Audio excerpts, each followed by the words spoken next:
Salut tout le monde, c'est Rootster pour une vidéo de revue sur les aventuriers, la pyramide d'Horus. Un excellent jeu pour la famille, à mon avis, un autre jeu où vous en avez amplement pour votre argent. Alors déjà en partant, beaucoup de composantes, très beau visuel sur le jeu. Vous le voyez à côté de moi, les cartes sont bien faites, elles sont jolies, elles sont durables aussi.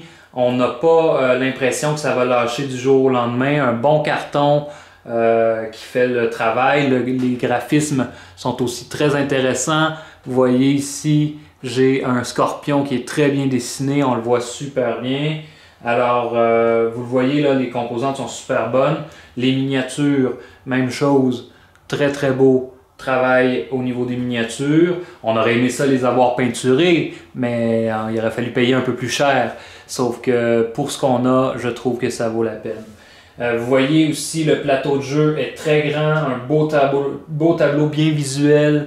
Donc, vous ne pouvez pas vous tromper, il n'y a pas de possibilité de se méprendre dans le jeu. Chaque chose a sa place, c'est bien fait.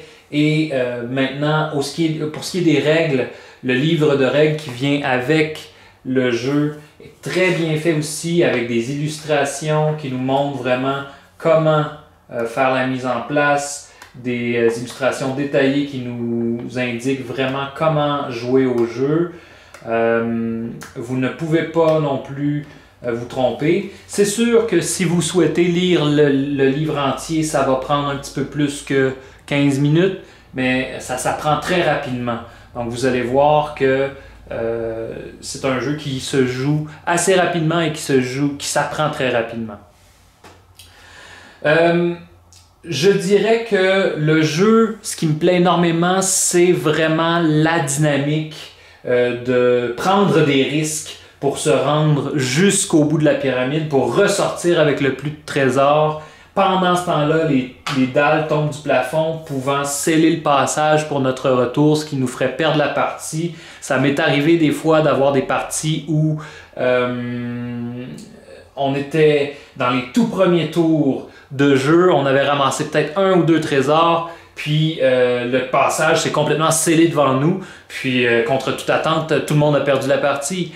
Donc ça fait un élément de hasard qui met du suspense dans la partie, qui crée une belle ambiance de jeu, qui va faire de votre soirée une soirée réussie. Puis non seulement ça, mais une autre chose que j'aime beaucoup, c'est que vous pouvez quand même contrôler un peu ce risque-là grâce aux habiletés des différents personnages, comme par exemple Delroy qui peut abaisser son niveau d'encombrement, Chantal qui peut éviter un bloc sans se faire blesser. Donc chaque personnage a une petite habilité personnelle qui va lui permettre de traverser la pyramide avec un peu plus de facilité. C'est un jeu qui se joue super bien à 2, mais il se joue encore plus facilement à 3 ou 4. C'est vraiment un nombre optimal. Si vous montez à 6 joueurs, ça peut alourdir un peu le jeu, mais ça se fait encore très bien. J'ai joué quelques parties à 6 joueurs. Oui, ça va prendre plus de temps. Ça prend peut-être 1h30 finir la partie au lieu de 45 minutes, 1 heure si on est à 2 ou 3 joueurs. Mais ça vaut la peine. En gang, là, c'est vraiment un jeu excellent. Alors, je vous le recommande fortement. Les aventuriers de la série Les Aventuriers, la pyramide d'Horus, un excellent jeu pour votre collection.